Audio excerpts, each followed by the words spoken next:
नमस्कार, मैं हूँ आशीष चित्रांशी और आप देख रहे हैं the news launcher. Mid day मुद्दा विद अशोक वानखेड़े।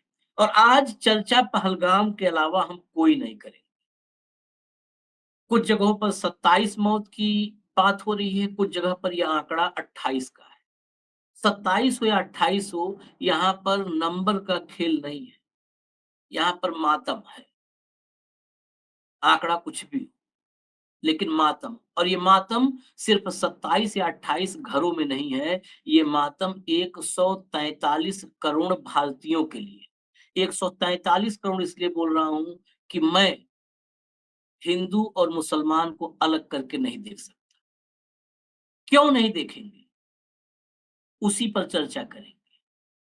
दरअसल मोदी के पक्ष में बहुत जम करके बैटिंग करने वाले जो हमारे जनरल सेना के एक हैं रिटायर्ड, और एक कश्मीर का पत्रकार, इस देश के एक बड़े चैनल जो सबसे तेज खुद खुद को बताता है उसके पत्रकार, इन दोनों ने मोदी और शाह इनको पहलगाम में फंसा दिया है। कई सवाल हैं, हम कुछ नहीं बोलेंगे, लेकिन सिर्फ पुलवामा पार्ट 2 कहने पर ही बहुत सारे लोग व्यथित होने लग रहे हैं। आखिर पुलवामा पार्ट 2 बोलना क्या, उसमें क्या गैर वाजिब है? पुलवामा में आतंकी हमला था, पहलगाम में आतंकी हमला है, पुलवामा के बाद ये सबसे बड़ा हमला है। तो अगर इसको पुलवामा पार्ट 2 बोला जाएगा, तो क्या मन में कोई चोर होगा, मैल होगा, चोर की दाढ़ी में तिनका होगा, तभी कोई दिक्कत है? इसके अलावा अब बड़ा सवाल है, जिन तथ्यों को, जिन वीडियोज को, हम अखबार की कटिंग को और भाव के इंफॉर्मेशन को, जो कुछ भी हम यहाँ रखेंगे, उसमें प्रधानमंत्री और गृह मंत्री पर सवाल है। शायद पिछले 24 घंटे में देश में किसी ने प्रधानमंत्री और गृह मंत्री से सवाल नहीं किए, लेकिन हम करेंगे। हम इस नाम पर खामोश नहीं बैठे रह सकते कि मामला संवेदनशील है, तो कैसे प्रधानमंत्री और गृह मंत्री से इस वक्त में सवाल करें? इस वक्त में सवाल जरूरी है। अगर ऐसे ही सवाल पुलवामा के वक्त हुए होते तो शायद पहलगाम नहीं होता। लेकिन पुलवामा के बाद पुलवामा के नाम पर वोट मांगे गए थे, वोट मांगे गए थे, तो आज हमारे सामने पहलगाम। स्थितियां संवेदनशील हों, स्थितियां दुखदाई हों, उसका कोई ये विकल्प नहीं है कि हम मौन हो जाएं। अगर हम मातम मना रहे हैं तो इंसाफ के लिए सवाल भी पूछेंगे। भाव को चर्चा में जोड़िए, भाव को जोड़िए। स्वागत है भाव। मैं पहले थोड़ा-सा वक़्त अब हम नहीं लेंगे, मैं कोई वक़्त नहीं लूँगा। मैं कुछ जो वीडियोज़, कुछ क्लिप्स हमारी टीम ने इकट्ठा किए हैं, हम वो आपको दिखाएँगे। सबसे पहले जो जनरल जीडी बख्शी हैं, जनरल जीडी बख्शी इस देश के चैनल पर, अगर पूरे देश में लोगों ने सेना के किसी अफ़सर को, रिटायर्ड अफ़सर को सबसे ज़्यादा देखा है, तो जीडी बख्शी को देखा है। जीडी बख्शी राष्ट्रवाद से ओत-प्रोत होकर के बहुत जोरदार भाषण देते रहे हैं, बहुत उनकी बातें प्रभावित करती रही हैं, खासकर एक खास इकोसिस्टम में, भाजपा के इकोसिस्टम वालों। आज जीडी बख्शी को सुनना ज़रूरी है, और उन सबको सुनना ज़रूरी है जो जीडी बख्शी के लिए तालियाँ बजाते रहते हैं। उनसे निवेदन है, आज गालियाँ मत दीजिए। आज के मौके पर जीडी बख्शी का ये बयान आप सुनिए, डिबेट में क्या बोला। प्ले कर दीजिए। Can I use your good offices to make a few appeals? Right? During COVID, this army, for 3 years, there was no recruitment. Our forces were cut down by 1,80,000. Who did it? What about the threat assessment? You saved money. You saved money to get these people killed, damn you. I fought in Kishtwar. 3 years, Arnab. We had that area totally under control. Now that poor sector 9 sector RR, those boys are being asked to look after 2 sectors because somebody felt manpower is not needed. Damn you! It's needed if you want to fight in the mountains. It's needed if you want to fight the terrorists in hills and mountains and jungles. It is needed. If you've got a Bangladesh pain in the neck now, in addition to China and Pakistan. Open the lines. Which genius chose to cut this army down? Which genius chose to cut the size of this army? For God's sake, smell the coffee. You've got wars coming, right? You might talk of Aman ki Asha. Shove it up where the sun don't shine. God damn you. You can't do this to us. You can't do this to our boys. Let them fight. Unloosen their damn hands. All right? Whatever you have to spend, get your Jaguars. Get your Jaguars out of the way. Get your Rafales. Get your generation fighters. Get more of your ATAGs, which you are making at home. Don't buy just 300. You need 1,300. Get ready to fight, boy. Read the signal. You've been talking of taking POK. Sir, we have Please experts take tonight. it. सुना भाऊ आपने, कौन genius है जिसने army को cut down किया, उसकी ताकत कम की? एक ही मतलब जितना जहां पे डबल थे, आज एक ही पार्ट को दोनों हिस्सा देखना पड़ता है। पहले एक अगर वो है तो पीछे से बैकअप। इसके अलावा मैं बता दूं, आगे मैं एक एक पार्ट पे हम चर्चा करेंगे दर्शकों से, इसलिए निवेदन है कि थोड़ा सा सब्र करेंगे। इसके बाद हम आपको मीडिया की रिपोर्ट दिखाएंगे कि भारत को इंटेलिजेंस इनपुट था, खुफिया जानकारी थी इस हमले की। खुफिया जानकारी होने के बावजूद आपके खुफिया डिपार्टमेंट होता क्यों है? इंटेलिजेंस होता क्यों है? जब इंटेलिजेंस का इनपुट होता है तो उसके लिए आप पहले से कुछ ना कुछ तैयारियां अपनी करते हैं। आपके पास इनपुट था, देश का गृह सचिव 2-2 मीटिंग किया है जम्मू कश्मीर में, उसके बाद वहां पर क्या सुरक्षा व्यवस्था थी, मैं मीडिया रिपोर्ट दिखाऊंगा अगला, लेकिन सिर्फ पहले बख्शी साहब पर। भाऊ, ये बख्शी साहब का बयान क्या? बख्शी साहब कोई गलत नहीं बोल रहे। आर्मी कट टू साइज हो रही है, हमारे यहाँ एक्सपेंडिचर कट कर रहे हैं हम। यदि हम कहते हैं कि हमने आर्मी को फंडिंग बढ़ाया है बजट में, तो जिस अनुपात में महंगाई बढ़ी है या रुपए की कीमत कम हो जाती है, देखिए महंगाई बढ़ती है तो रुपए की कीमत कम हो जाती है। तो यदि जो चीज 100 रुपए की आ रही थी, आज आप 150 रुपए देने के बाद भी वो 100 की आती है, तो आप 150 रुपए अलॉट करके कोई एहसान नहीं कर रहे हैं। आपने वही बजट रखा जो पिछली बार था, इन्फ्लेशन यदि ऑब्जर्व करे तो। दूसरी बात, ये जो आपने अग्निवीर योजना लाई, वो एक घातक योजना हो जाएगी। वो हमारे लिए आने वाले समय में इतनी घातक होगी कि हम अपने आप को मतलब समझ में नहीं आएगा क्या करेंगे। तीसरी बात, मैं भी जैसा कि आपको मैं कई बार बता चुका हूं, मैं सैनिक स्कूल सतारा से हूँ। नेशनल डिफेंस एकेडमी में मेरा भी सिलेक्शन हो गया था। स्पाइना बाइफिडा LBS 5 की वजह से मैं आज पत्रकारिता में आया, मैं नहीं जा पाया आर्मी। मेरे बैच के कई लोग रिटायर्ड हो गए, ऑलमोस्ट सभी रिटायर्ड हो गए। एक मेजर जनरल पोस्ट पे हमारे मेरे क्लासमेट हितेश साहनी, वो रिटायर्ड हुए डॉक्टर।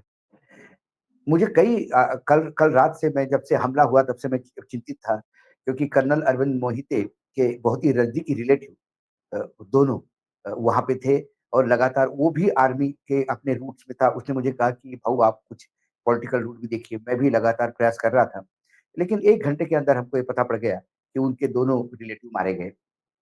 और उसके बाद बाकी हमारे ग्रुप में बहुत चर्चा हुई उसमें। तो कई आर्मी के ऑफिसर थे जो ब्रिगेडियर रैंक के हैं, जो वहां पे काम कर रहे थे। उन्होंने कहा कि ये पहले आर्मी के अंडर था। बख्शी साहब सही कह रहे हैं।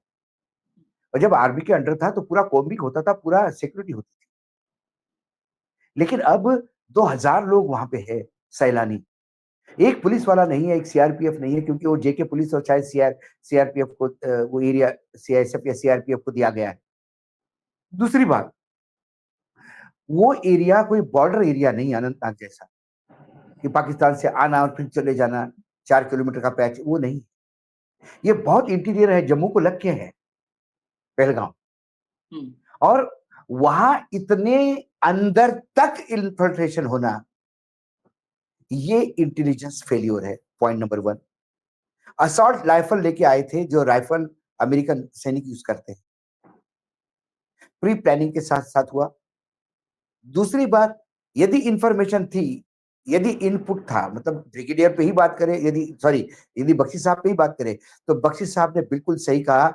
हमारे गले में बांग्लादेश बैठा हुआ है, हमारे ऊपर चीन बैठा हुआ है। चीन के ऊपर आज ही हमने एक कार्यक्रम किया जिसमें बताया चीन ने कैसे 5 नए एयरपोर्ट डेवलप किए हैं, कैसे लेटेस्ट मिसाइल किया, और चीन ने अभी 10G इंट्रोड्यूस किया मार्केट में, जहां हम अभी 5G से ही स्ट्रगल कर रहे हैं। आने वाला वारफेयर नेट पे होगा, नेट कंट्रोल होगा, ड्रोन्स उनके अध्यावत है हमारे से। सिर्फ एक एडवांटेज हमारे पास इतना है कि हमारा उनका सी लेवल पे बहुत हाई एयरपोर्ट्स है और हमारे एयरपोर्ट्स नीचे है, तो हमें थोड़ा सा उसका एक एडवांटेज मिलता है, इससे ज्यादा कुछ नहीं। क्योंकि हाई एल्टीट्यूड पे जो एयरपोर्ट्स होते हैं उनको एनर्जी ज्यादा लगती है और उससे वो लोड कैरिंग फैक्टर कम हो जाता है उनका, जो हमारे को एक एडवांटेज है। हमारे सैनिक उनसे 10 गुना जाबाज है, मैं आज भी बोल रहा हूँ आपको, इसलिए नहीं बोल रहा हूँ भारतीय हूँ, जगह जगह पे हमने दिखा दिया है। टेक्नोलॉजी, पैसे में, साधनों में चाइना बड़ा होगा, लेकिन फाइटिंग स्पिरिट में, लेकिन हम फिर हमारे जवान निहत्थे कब तक डरते रहेंगे? उन्हें कहा आपको देना होगा, मात्र हम हमारा कश्मीर लेके रहेंगे। पार्लियामेंट में अमित शाह के कहने से पाक ऑक्युपाइड कश्मीर भारत का हिस्सा नहीं होगा, मात्र पार्लियामेंट में हवाबाजी करने से।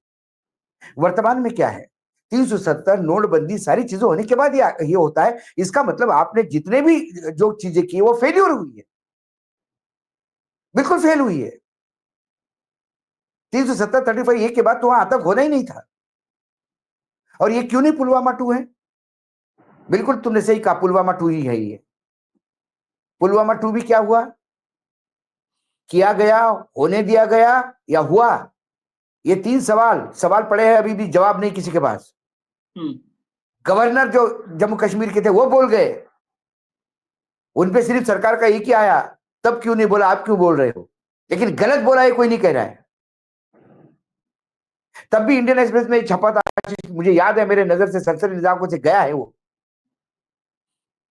कि दे वर डिमांडिंग एविएशन रूट, वो प्लेन मांग रहे थे और नहीं दिए गए। और पुलवामा पे सवाल क्यों उठते हैं? क्योंकि बाद में चुनाव में पुलवामा को दगा के कैश किया गया। क्या वर्तमान में ये स्थिति नहीं है? आपके पास इंटेलिजेंस इनपुट है, 2-2 हजार का सैलानी वहां खड़ा है, और वो स्विट्जरलैंड, मिनी स्विट्जरलैंड कहा जाता है वो वैली, वहां पे आतंकी आते कैसे है? सवाल ये। आपके पास इंटेलिजेंट इनपुट था तो आप करते क्या हो? आपने आर्मी को इतना असहाय स्थिति में क्यों किया गया है? आपको विदेश जाने के पैसे है, आपको फालतू आयोजन करने के बहुत पैसे इस देश में। अभी अमित शाह जी महाराष्ट्र में गए थे, एक नेता के यहाँ सिर्फ खाना खाने गए, 1 करोड़ 30 लाख रुपए खर्चा करके महाराष्ट्र में, जिसके ऊपर 10 लाख करोड़ कर्जा है, 1 करोड़ 30 लाख का वहां हेलीपैड बना, सिर्फ एक सॉर्टी के लिए। वहां कभी हेलीकॉप्टर फिर जाएगा नहीं हो, बस गए, उतरे, खाना खाया, वापस उड़ गए। खाने की कीमत, पार्किंग चार्ज, होटल का बोला तो 1 करोड़ 30 लाख रुपए।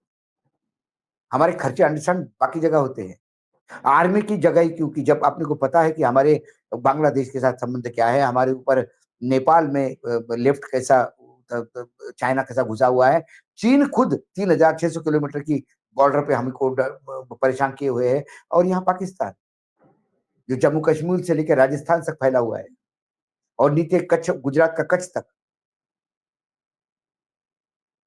पाकिस्तान के साथ हमको लड़ाई मोड़ लेनी।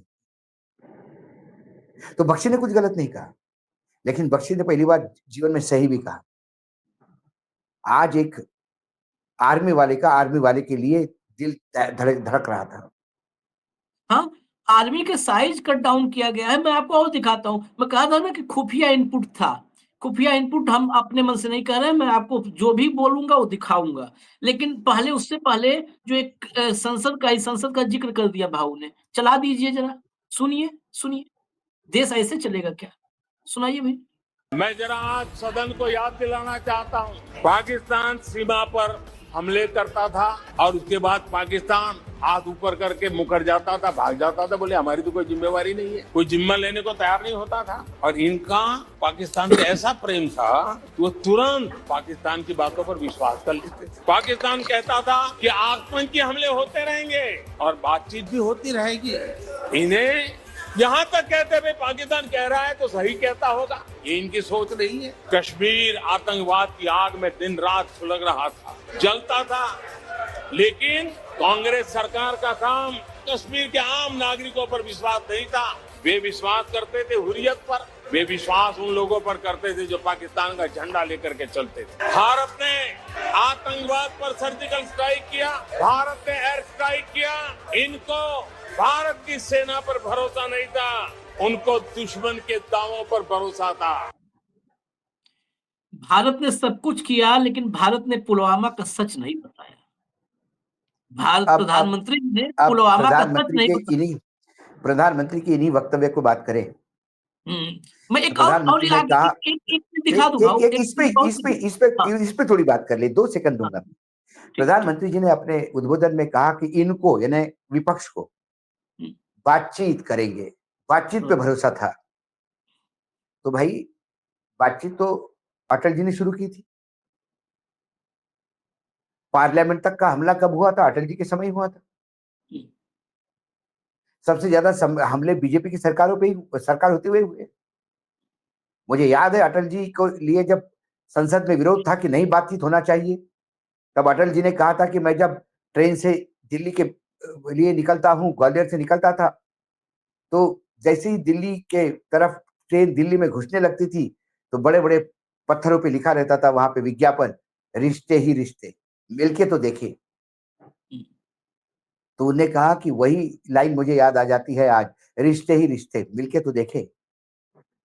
एक मैरिज कंपनी का रिश्ता, तो रिश्ते मिलवाने वाली कंपनी थी, उसका विज्ञापन था। उन्होंने कहा कि बातचीत करने में क्या हर्ज है, और वो सद्भावना बस यात्रा लेके गए थे अटल जी। वो अपने भी सरकार को क्या कहेंगे? वो कहते थे कि अभी सर्जिकल स्ट्राइक किया, मैंने ये किया, मैंने वो किया। लेकिन सबसे पहले सर्जिकल स्ट्राइक और ये सब होने के पहले पाकिस्तान के प्रधानमंत्री को अपने शपथ विधि में आप ही ने बुलाया, अभी तक किसी ने नहीं बुलाया था। और उनके यहाँ भी अनशेड्यूल्ड आप ही गए थे। अभी तक भारत का इतिहास में ऐसा कोई अनशेड्यूल्ड नहीं गया था। मतलब गजब के झूठ बोलने की हिम्मत है इन लोगों की, खुद करते हैं और दूसरों पर थोपते हैं।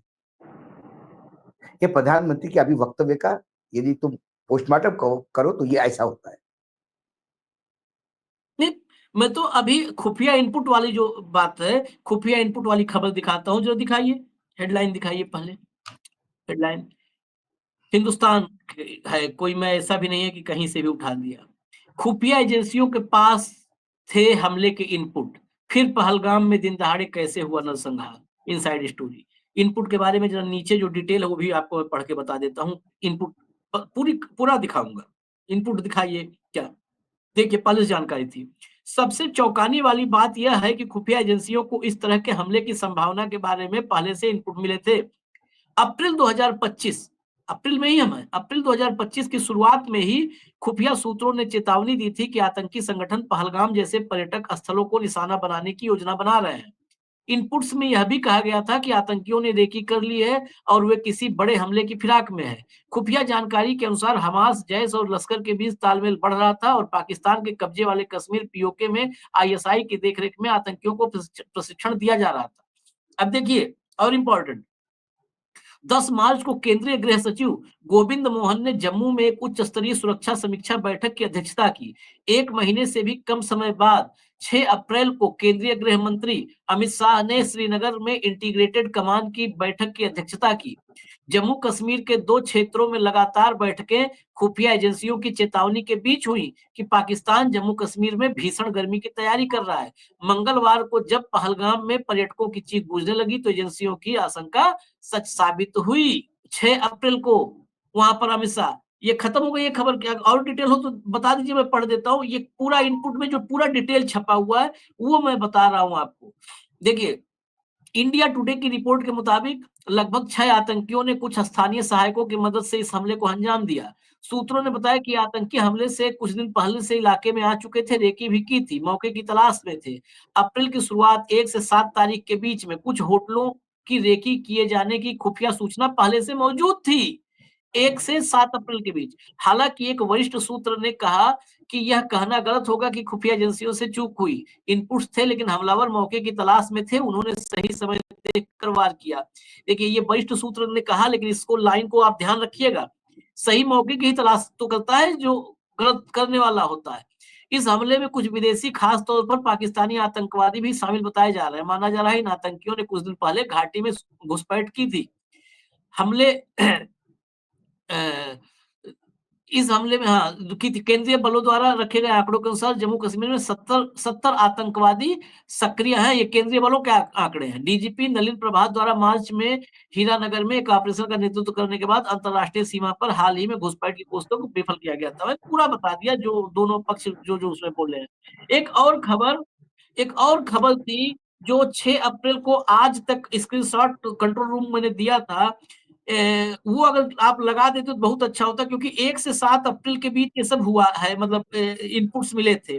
और 6 तारीख को अमित शाह ने द हिंदू का वो था, हमने पिछले कार्यक्रम में इस्तेमाल किया था, अगर लगा देंगे द हिंदू का, उसमें मैं पढ़ दे रहा हूं। The terror ecosystem crippled in Jammu and Kashmir says Amit Shah. अब हटा दीजिए, इतने खुफिया इनपुट थे, इतने खुफिया। अब इसके बाद भी अब तक सरकार की तरफ से मुझे नहीं लगता है कि कोई, हम लगातार देख रहे हैं, कोई अभी तक ऑफिशियल स्टेटमेंट नहीं आया। अभी हमने मलिक साहब से, जो जिनकी आपने चर्चा की, सतपाल मलिक, उनसे भी बातचीत करने की कोशिश की। हालांकि उनके यहाँ पहले कुछ छापे पे पड़ चुके हैं। तो मलिक साहब ने कहा कि पहले एक बार सरकार का ऑफिशियल स्टेटमेंट आए। अभी बहुत ऐसी चीजें हैं कि मैं मुंह नहीं अभी खोलूंगा, सरकार का स्टेटमेंट आए। अब तक नहीं आया। ये खुफिया इनपुट्स होने के बाद भी मेरा सीधा सवाल है, खुफिया इनपुट्स के बाद इतना बड़ा फेल्योर।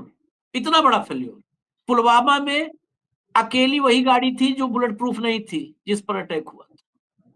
आज तक नहीं पता आरडीएक्स के कहां से आए, उतना आरडीएक्स कहां से आए। इसके इनपुट्स थे, रेकी कर रहे थे, रेकी कर चुके थे, दुनिया के इनपुट, गृह सचिव मीटिंग कर चुके, गृह मंत्री मीटिंग कर चुके। इस फेल्योर के बाद फिर भी सवाल यही है कि गाजर मूली जैसे कटने के लिए इन सैलानियों को क्यों छोड़ा गया था फ्री?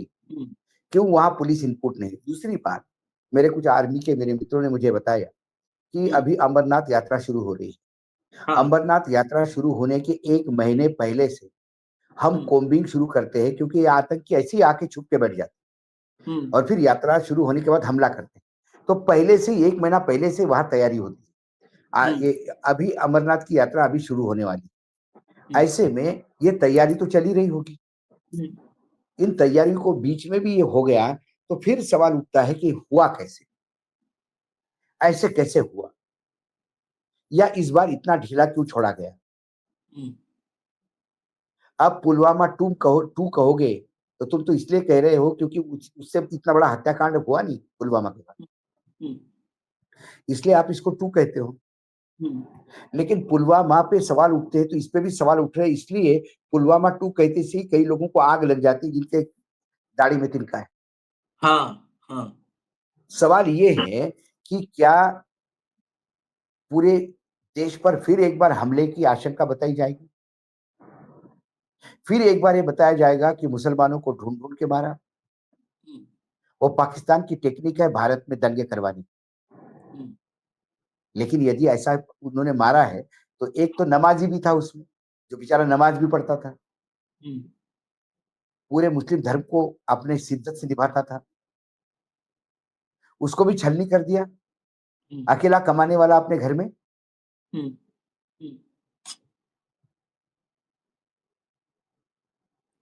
और आप इमेजिन करो आशीष, जिस हिसाब से असॉल्ट राइफल्स यूज हुई है, यदि उन्होंने सिर्फ इनडिस्क्रिमिनेट फायरिंग करना शुरू कर दिए होते, भीड़ पे बस गोलियां बरसना शुरू कर दिए होते, तो क्या आंकड़ा 1000 जाता, 500 जाता? ये तो जिस हिसाब से बता रहे हैं कि पूछ पूछ के मारा है, तो उसमें टाइम भी तो लगता है। चल कलमा पढ़ के दिखा, बोलने में टाइम पर तो लगता है।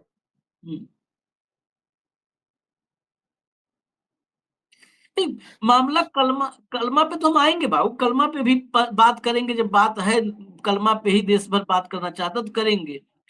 हालांकि नहीं आज करना चाहिए था, लेकिन ये बात फिर सवाल नहीं करेंगे तो यही तो चाहते हैं सवाल नहीं हो, जो वो कह दें। इस देश में शिवराज पाटिल को इस्तीफा देते हुए हमने देखा है, आप उस दौर में आप तो टीवी चैनलों पे बैठा करते थे, मैं तो कैमरे के पीछे क्या ही दौर देखा हूँ।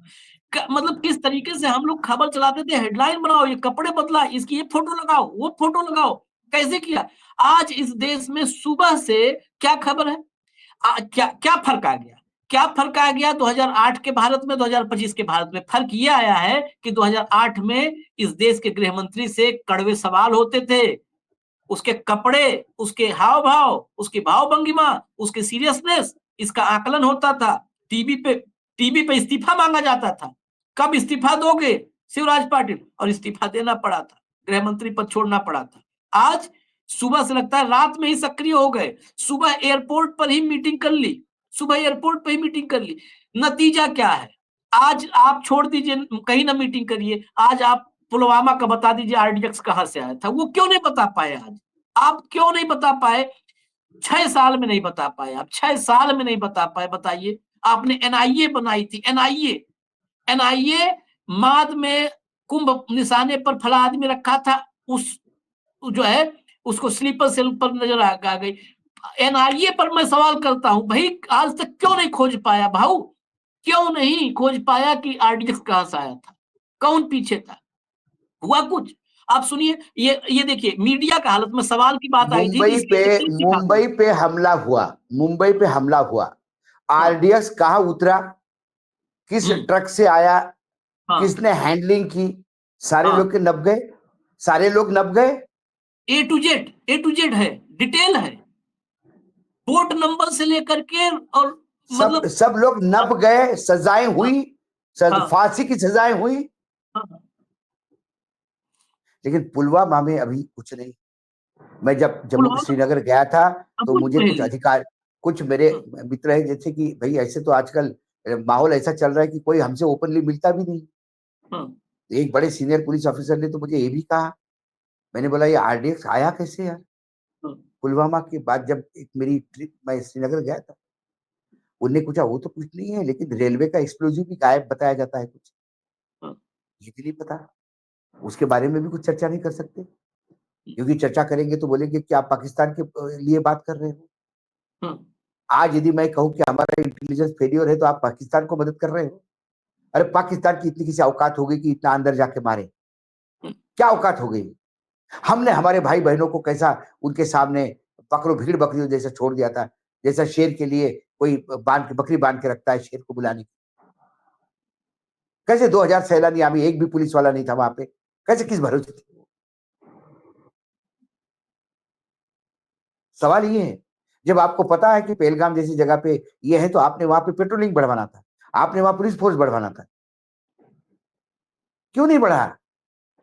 एक भी नहीं था। वही तो मैं अगली क्लिप दिखाना है, वही क्लिप दिखाना है, और ये क्लिप दिखाना है इसलिए कि ऐसे तो देश का पता नहीं क्या होगा।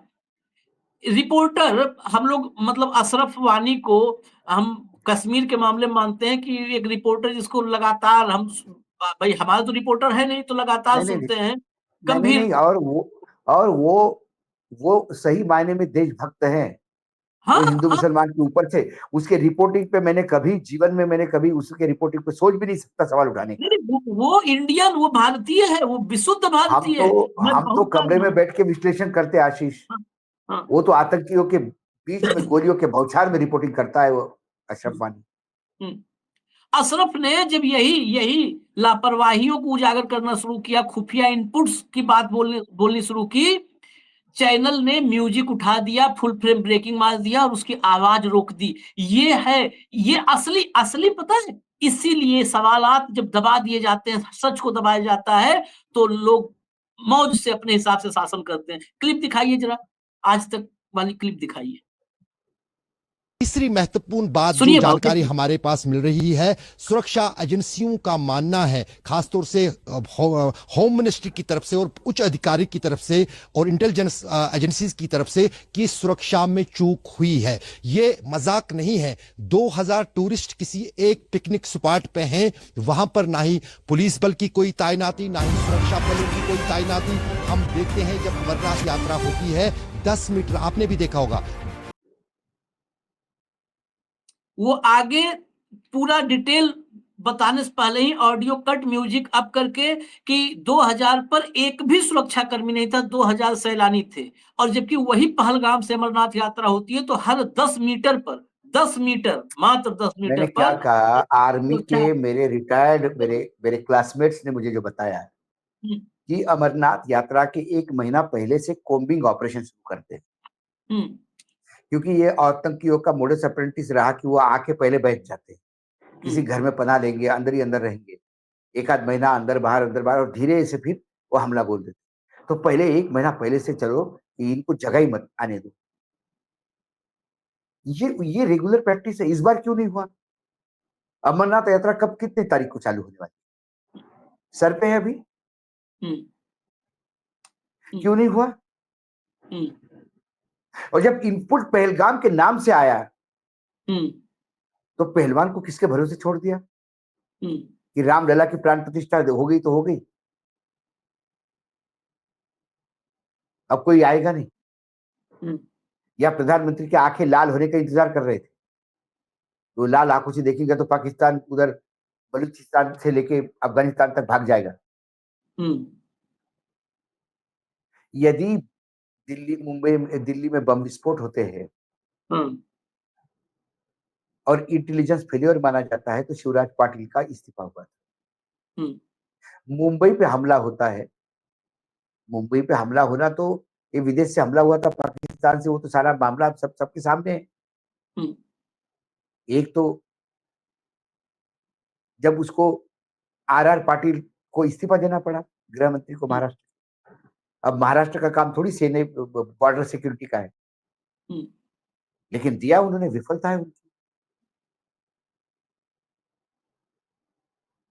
यहाँ पे कोई इस्तीफे नहीं देते, सिर्फ यहाँ पे जब भी जयंती और पुण्यतिथि होती है तो लाल बहादुर शास्त्री का नाम डंके की चोट पे लेके दिखाते और कहते हैं कि भाई विपक्ष ने इनके साथ भी गलत किया। अरे शास्त्री को पूछते हो तो थोड़ा सा शास्त्री से ले लो।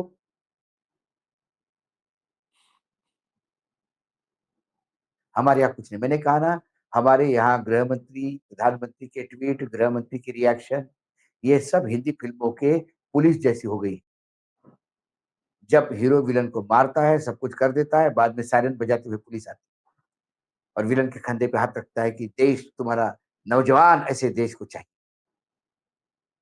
देश तुमको इनाम देगा। ऐसे पहुंच जाते हैं। इसके पहले पहुंचे तो क्या इन्होंने किसे कैसे कॉन्क्लेव में कह दिया कि मुक्त हो गया, अब आतंकी खत्म हो गए जम्मू कश्मीर से।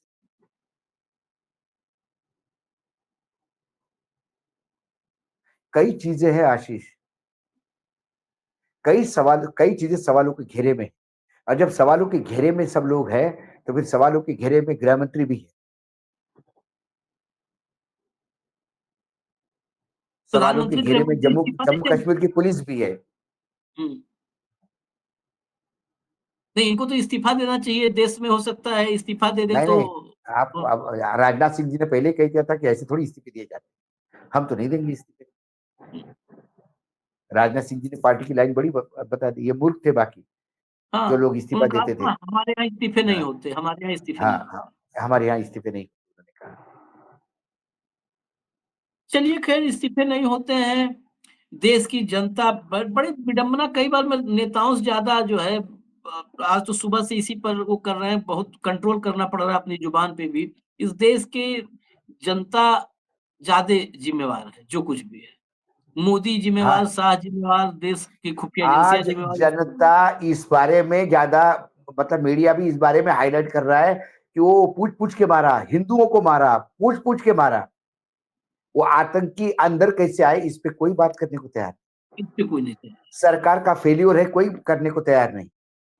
उन्होंने पूछ के मारा, लेकिन उनको पूछ के मारने क्यों दिया? नहीं, फिर भाऊ जब ये बात आई है इसमें इसमें कौन-सा बड़ा आश्चर्य की बात है? बेसिकली क्या होता है कि कुछ बातों को जानबूझ करके उस पे दबाव जोर डाला जाता है ताकि यहाँ पर हिट करे। पूछ के मारा, इसमें कौन-सी आश्चर्य की बात है? कौन-सी आश्चर्य की बात है? वो जो भी आतंकी पाकिस्तान से आए हैं, वो किसको मारने आए थे? वो किसको मारेंगे? किसको? ऑब्वियस सी बात है, वो पूछ के मारे होंगे, पूछ के मारे ही होंगे। उतना ही नहीं, वहां पर सैयद जो था, सैयद हाँ, शाह करके, जो सैयद घोड़े हुसैन वाला था शाह, बेचारा। सैयद हुसैन शाह, वो घोड़े वाला सैयद हुसैन शाह, उसने राइफल पकड़ के छीनने की कोशिश की, उसको मार दिया। आप वही कहते हैं, इस बात को कहने में बहुत, आज के दौर में कहने में आदमी पता नहीं क्या क्या कह देगा। इस देश में माहौल कैसा बना रखे हो आप?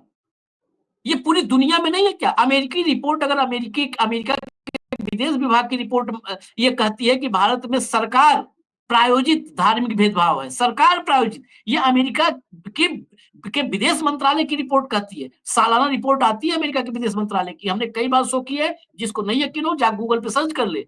भारत ने इस साल भी उस मंत्रालय की रिपोर्ट को खारिज किया है। लेकिन हमारे खारिज करने का मतलब नहीं है, दुनिया में ये परसेप्शन बन रहा है ना कि हमारे यहाँ धार्मिक भेदभाव होता है, हमारे अल्पसंख्यकों से भेदभाव हो रहा है। दुनिया में परसेप्शन भाव अगर बन रहा है तो फिर कौन जिम्मेदार है? अगर नाम पूछ करके कोई की आशीष चित्रांशी नाम पूछ करके कोई अगर हम पे अटैक करता है कि चाहे हिंदू है इस पे अटैक करे, तो उसका जिम्मेदार आशीष चित्रांशी है या वो सरकारें हैं, वो राजनेता है जिनकी वजह से दुनिया में परसेप्शन बन रहा है कि जो है भारत में अल्पसंख्यकों के साथ भेदभाव हो रहा है। भाव फाइनल कमेंट 30 सेकंड, कौन जिम्मेदार है इसके देखिए, लिए? मैं इसके लिए तो सरकार को जिम्मेदार मानता हूँ। हाँ। सरकार को जिम्मेदार मानता हूँ। मैंने पहले कई बार भी कहा कि ये हिंदू राष्ट्र भी घोषित होगा तो क्या हम अपने ही भरोसे रहेंगे क्या? हम्म, यदि ये हिंदू राष्ट्र घोषित हो गया और ऐसा ही चलता रहा इस देश में माहौल, तो जो लाखों लाखों भाई हमारे जो विदेश में हैं उनका क्या होगा?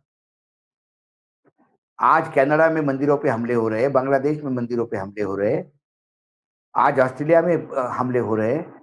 आज हर देश में यदि हमारे भारतीयों को अलग दृष्टि से देखा जा रहा है, क्योंकि इस भारत ने ये परंपरा शुरू की है। तो कुल मिलाकर हमें समाज को ये देखना होगा, समाज को सवाल पूछने होंगे।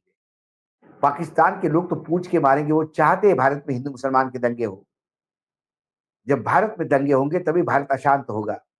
हाँ, यही तो चाहता है दुश्मन हमारा। पाकिस्तान बिल्कुल, लेकिन जितनी बात हम हिंदुओं के मरने की करते हैं, उसकी बात उस घोड़े वाले की करिए। अकेला कमाने का आदमी था, घोड़े पे पर्यटकों को बिठा के 2 टाइम की रोटी कमाता था। घर में बूढ़ी माँ है, विलाप कर रही है। उसको तो बचने का चांस था, वो तो नमाज भी पढ़ के दिखाता, पैंट उतार के भी दिखाता और कलमा पढ़ के भी दिखाता।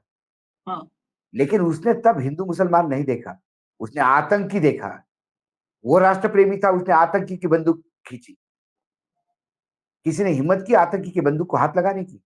उसने की, क्योंकि उसको लगा कि मेरे धरती पर, मेरे श्रीनगर पर, मेरे पहलगाम पर हमला है, मेरे रोजी रोटी पर हमला है। टूरिस्ट कम हो जाएगा कल डर के मारे, तो किसका नुकसान है?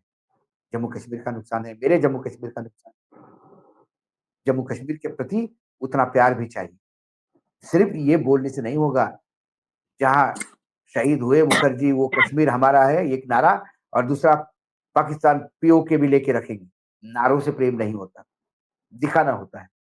आज उस मुस्लिम युवक ने दिखा दिया, वो लड़ा। उसको पता था कि ये 4 लोग हैं, एक की बंदूक खींचोगी तो बाकी 3 लोग मुझे मार डालेंगे, लेकिन उसने हिम्मत दिखाई। आज उसकी चर्चा नहीं होगी।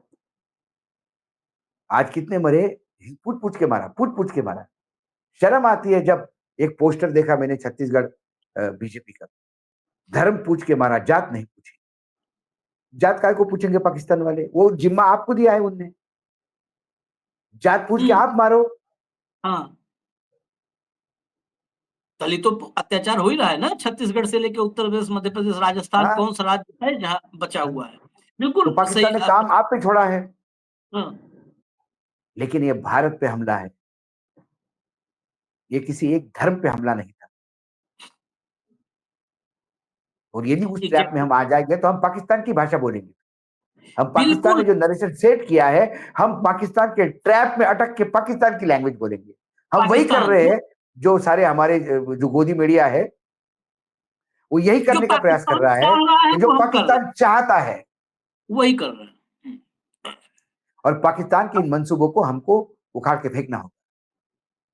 उखाड़ के इसलिए फेंकने बात के लिए उस लड़के की भी इसलिए बात उस लड़के की भी ज्यादा करूंगा कि जो बच सकता था लेकिन उसने शहादत दी, हाँ, उसने मौत अपने सर ली, क्योंकि वो बाकी हिंदू भाइयों के लिए लड़ा। वो है भारत मेरा। ये पाकिस्तान को संदेश है कि तुम क्या हमारे यहाँ हिंदुओं को मार के हिंदू मुसलमान करने का प्रयास करोगे? मेरे देश का मुसलमान उस हिंदुओं के लिए तुम्हारी गोली सीने पे झेल के जन्नत पा गया। गर्व है मुझे उस पर। ये पहलगाम में संदेश है आखिर पाकिस्तान को ये संदेश नहीं कि हिंदुओं को गिन गिन के मारा, धर्म पूछ के मारा, जाति पूछ के नहीं मारा।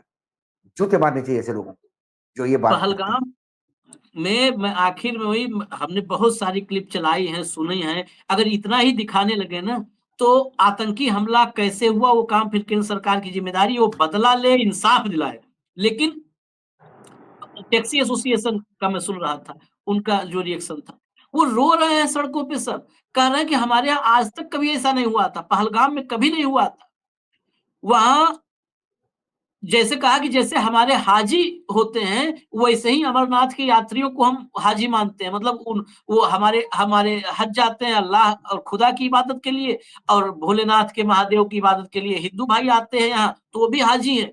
हम उनको घर में जब कमरे नहीं मिलते तो अपने घर में रोकते हैं, अपने अरे घर में रोकते हैं। कुंभ में क्या हुआ आशीष, हमने देखा नहीं क्या? हाँ, भगदड़ के बाद कुंभ मुसलमानों में ने अपने मुसलमानों ने अपने घर खोल दिए, हम्म, अपने दरगाह खोल दिए। चलिए जो है इस पे हमारे पास जो भी इनपुट्स हैं हम लगातार दिखाएंगे। ये इस विषय से बड़ा हमारे लिए और कोई विषय नहीं है, क्योंकि हमारे लिए देश ही पहले है, देश ही पहले और देश ही पहले। मतलब देश के अलावा कुछ नहीं है, न धर्म है और न जाति है, न हिंदू है न मुसलमान है। बड़ा साफ, इससे हो सकता है नहीं आदमी को सहमति हो, ऐतराज करे कि नहीं सनातन को अपना। हमारे लिए देश पहले है, उसके बाद धर्म। तो देश का विषय है, हम लगातार चर्चा करेंगे, सवाल उठाएंगे, जवाब देने वाले दे या न दे, सवाल उठाएंगे। हमें इजाजत दीजिए, हम फिर आएंगे भाव के साथ। नमस्कार।